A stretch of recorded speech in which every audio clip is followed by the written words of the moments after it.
मुनासिब पैसों में अगर आपको जर्मन कार वाले के चाहिए तो ये गाड़ी एक बेस्ट ऑप्शन है। ये MG HS 2023 मॉडल।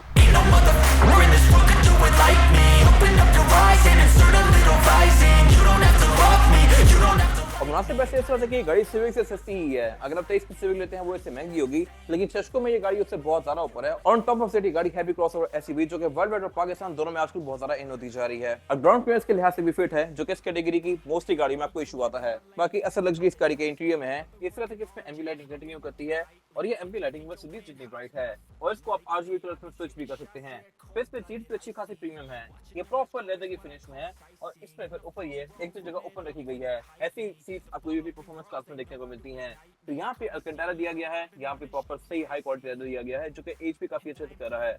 और फिर इसमें इंटीरियर में कलर टोन्स भी आती हैं। जिस टाइम ये गाड़ी पाकिस्तान में आना शुरू हुई थी, इंटीरियर में कलर टोन्स को भी गाड़ी ऑफर नहीं करी थी, बट इसमें एक ये रूम है, फिर इसमें एक चाइल्ड रूम आता है और फिर इसमें ऑल ब्लैक रूम भी आता है। टोटल 3 इंटीरियर हैं और शेष के तीनों में ही बराबर हैं। सेम लेदर कंटिन्यू किया गया है इसके डैशबोर्ड के इस वाले एरिया में भी और इसके डोर्स में भी।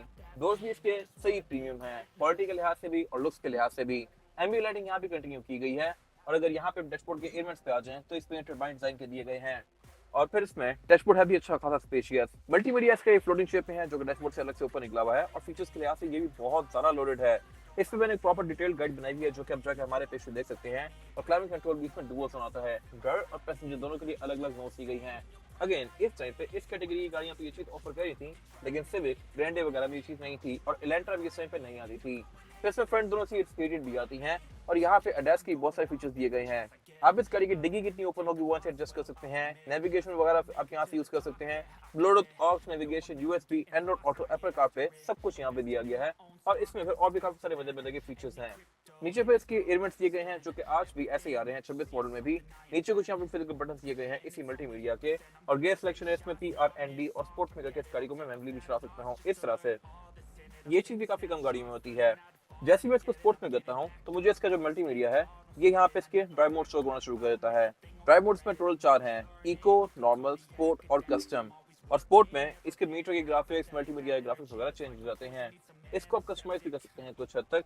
और फिर इसमें पार्किंग ब्रेक वगैरह भी इलेक्ट्रॉनिक आती है। मैनुअल चलाने वाला ऑप्शन सिर्फ इस गाड़ी में है। इसमें एक PHEV वर्जन इस टाइम पे भी आ रहा था और आज भी आता है, उनमें मैनुअल वाला ऑप्शन नहीं दिया गया होता। फिर पीछे इसके बेसिक कप होल्डर्स वगैरह आते हैं। सेंटर को भी इसका स्पेस के लिहाज से ठीक है। प्लस यहाँ पे इसमें एक एयर वेंट भी आता है जिसको ओपन करके ड्रिंक्स वगैरह यहाँ पे ठंडी रख सकते हैं। फिर रूफ पे इसमें पैनोरामिक आती है। रूफ लाइनर इसमें व्हाइट दिया गया है जो कि इसके इंटीरियर के वाइब को काफी ब्राइट बना रहा है।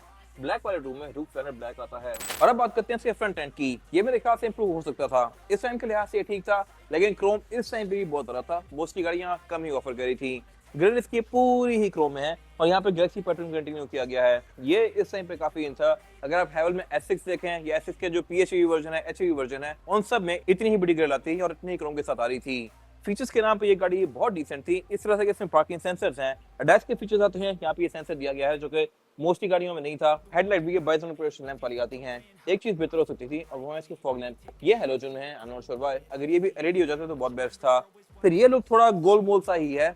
फेसलिफ्ट में इसके लुक्स को बहुत बेहतर कर दिया गया है और अगर आपने इस गाड़ी को फेसलिफ्ट करवाना है तो ये भी आप साइकिल मोड स्पोर्ट से करवा सकते हैं। फिर ऊपर यहाँ पे कुछ और फीचर्स भी दिए गए हैं। वाइपर भी इसमें रेन सेंसिंग है और हेडलाइट्स भी इसमें ऑटोमेटिक आती हैं। ये ऑटो ऑन ऑफ भी होती है और ऑटो लेवल भी होती हैं। फिर साइज के लिहाज से ये गाड़ी एक प्रॉपर क्रॉसओवर SUV है और इसका डायरेक्ट कंपटीशन बनता है स्पोर्टेज या टुक्सन वगैरह। इस टाइम पे प्रोटॉन X70 भी आती थी, लेकिन वो गाड़ी अब आउट ऑफ द कंपटीशन ही हो गई है, वो मार्केट में बची नहीं है। तो ये गाड़ी अभी भी एक बेहतर ऑप्शन है क्योंकि लग्जरी के लिहाज से ये गाड़ी स्पोर्टेज और टुक्सन दोनों से बहुत ऊपर है। स्पोर्टेज वगैरह बिल्कुल बेसिक सी लगती हैं, इसमें कुछ के बहुत जबरदस्त दिए गए हैं, लेकिन राइड के लिहाज से उनसे थोड़ी सी हार्श है। ये ऐसे ही है जिस तरह के ग्रैंडे को आप समझ लें स्पोर्टेज वगैरह और इसको समझ लें सिविक। सिविक की तरह ये गाड़ी भी हार्श है, लेकिन ड्राइव इसकी ओवरऑल परफॉर्मेंस के लिहाज से ज्यादा बेहतर है। ग्राउंड क्लियरेंस के लिहाज से ये गाड़ी अच्छी खासी ऊंची है। इतने पैसों में आपको सिविक वगैरह मिलती हैं, लेकिन उनमें अगर बैक पे 2 या 3 लोग बैठ जाए तो वो हर ब्रेकर पे लगेगी, बट इसमें आपको वो इशू नहीं होने वाला। फिर कंपनी से इस गाड़ी में टायर मिशलिन के आ रहे हैं जो कि अगेन एक बड़ी फिट चीज है और इन भी इसमें ये 18 इंचेस का आता है। इतने पैसों में ये सारे शशके मेरे ख्याल से बड़ी फिट चीज है। फिर इसमें ये ओवर फ्रंट कंटिन्यू किए गए हैं। ब्लैक में सारी चीजें ब्लैक आउट हो जाती हैं और ये गाड़ी है पैनोरामिक रूफ भी ऑफर करती है। फिर इसमें स्मार्ट एंट्री भी आती है। क्रोम वगैरह भी यहाँ पे मिनिमलिस्टिक सा दिया गया है और इसमें फिर 360 डिग्री कैमरा सेटअप भी आता है जो कि आपको मोड़ने के टाइम पे काफी ज्यादा असिस्ट करता है। और ये गाड़ी ट्रॉफी है तो इसमें सिर्फ यहाँ पे फ्यूल टैंक आता है, लेकिन इसके PHEV वर्जन में राइट पे भी एक डोर आता है जहां से आप इस गाड़ी को चार्ज करके उससे 50-60 किलोमीटर की प्योर EV रेंज ले सकते हैं।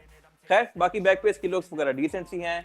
ये गाड़ी प्री फेसलिफ्ट है और इसकी ओरिजिनल शेप है। इसका फेसलिफ्ट आ चुका है जिसमें इसके टेललाइट्स के इंटरनल जो हैं वो थोड़े ज्यादा बोल्ड कर दिए गए हैं, लेकिन ओवरऑल जो इसकी लुक है या शेप है वो ऐसी ही है। फीचर्स के नाम पे यहाँ पे पार्किंग सेंसर कंटिन्यू करते हैं। बैक पे 2 एग्जॉस्ट दिए गए हैं और ये दोनों ही फंक्शनल है।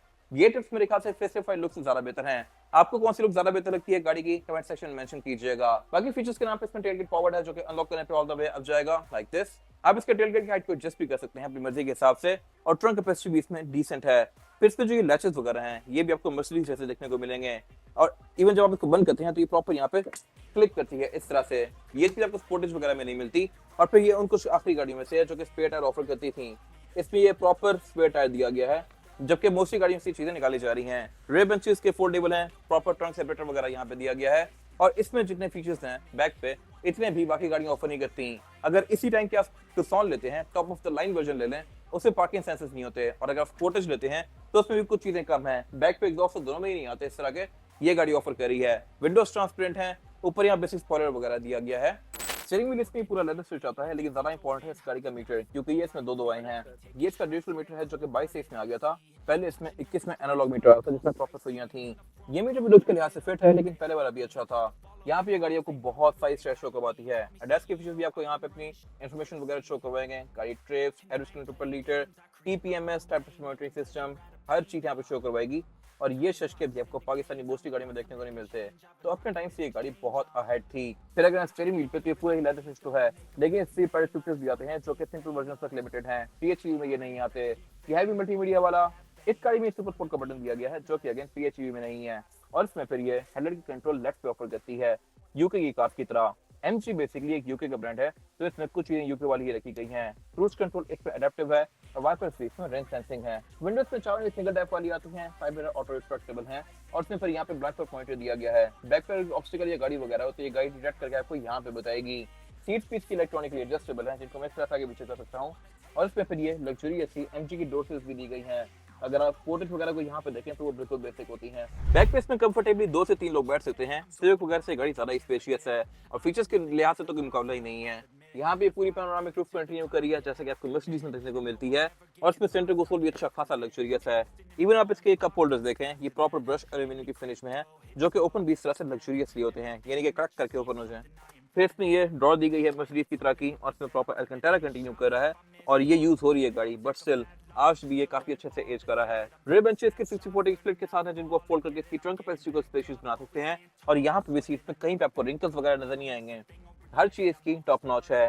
फिर इसमें एम्बिएंट लाइटिंग यहाँ पे डोर्स में भी कंटिन्यू की गई है, कहीं भी चीप आउट नहीं किया गया। और अगर आप इसी कैटेगरी की स्पोर्टेज देखें तो उसमें बैक पे चीप आउट किया गया है।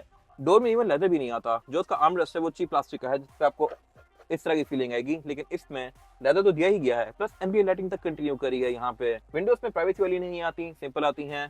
फ्रंट सीट्स के पीछे ये एल्यूमिनियम की फ्रिल्स दी गई है जो कि इसकी लुक को बेहतर बना रही है और इसमें जो ये पॉकेट्स हैं ये भी सही लग्जरियस है जर्मन कार्स की तरह की। फिर फीचर्स के नाम पे यहाँ पे सेंटर में एयर वेंट्स भी दिए गए हैं और पावर आउटलेट भी आते हैं और फिर रेयर पैसेंजर्स के लिए कर्टन एयरबैग्स भी आते हैं। ये चीजें स्पोर्टेज वगैरह आज भी ओपन नहीं कर रही। और अब बात करते हैं इसके इंजन की। इंजन इसमें आता है 15 सीसी टर्बोचार्ज पेट्रोल और अब मोस्टली गाड़ियां 15 सीसी इंजन भी ऑफर कर रही हैं, लेकिन इस टाइम पे मोस्टली गाड़ियों के इंजन आ रहे थे 2000 सीसी सिंपल वाले। खैर ये गाड़ी प्रोड्यूस करती है 162 हॉर्स पावर और इसका टॉर्क है 250 न्यूटन मीटर, जो कि डिसेंट फिगर है स्पोर्टी साइज के लिहाज से और अपनी कैटेगरी में ये गाड़ी सबसे तेज सी है। ये सिर्फ फ्रंट व्हील ड्राइव, इसमें कोई ऑल व्हील वाला ऑप्शन आया ही नहीं है, जबकि इस टाइम पे बाकी गाड़ियां ऑफर करी थी, लेकिन ये भी एक डिसेंट पैकेज है। एक इस गाड़ी का मेजर फ्लॉ रहा है वो है इस गाड़ी की एवरेज। ये गाड़ी अभी मीटर पे शो करवा रही है तकरीबन 8 साढ़े 8 की एवरेज, लेकिन जो लोग इसका यूज करते हैं वो क्लेम करते हैं कि गाड़ी 10-11 पे सुकून से चली जाती है। कुछ लोग कहते हैं इससे ऊपर भी जाती है, कुछ लोग कहते हैं कि 6 की एवरेज दे रही है, तो ये बहुत ज्यादा वेरी कर रहा है। I am not sure why. Average को छोड़ के बाकी सब कुछ इस गाड़ी का बड़ा फिट है। बाकी इसमें फिर ABS, traction control, drive modes वगैरह ये सब तो आते ही हैं।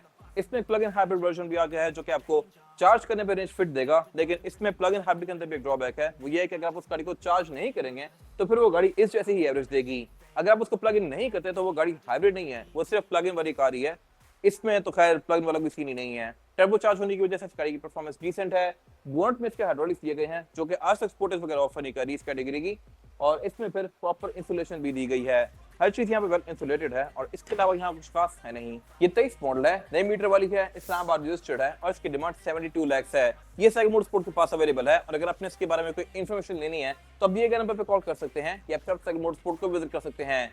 इनमें हमारे पास ब्रांड न्यू कार्स भी अवेलेबल हैं। तो गाड़ियों की modification, buying and selling, car के या किसी भी तरह के काम के लिए second motorsports is the place. अगर आपको ये वीडियो पसंद आई है तो उसको लाइक जरूर कीजिएगा, चैनल को सब्सक्राइब भी जरूर कीजिएगा, और अगर आपके पास इस गाड़ी से रिलेटेड कोई भी राय है तो उसको कमेंट सेक्शन में शेयर भी जरूर कीजिएगा, ताकि वो लोग जो ये गाड़ी लेने वाले हैं वो आपकी राय से फायदा उठा सकें। अपना ख्याल रखिएगा। Thank you.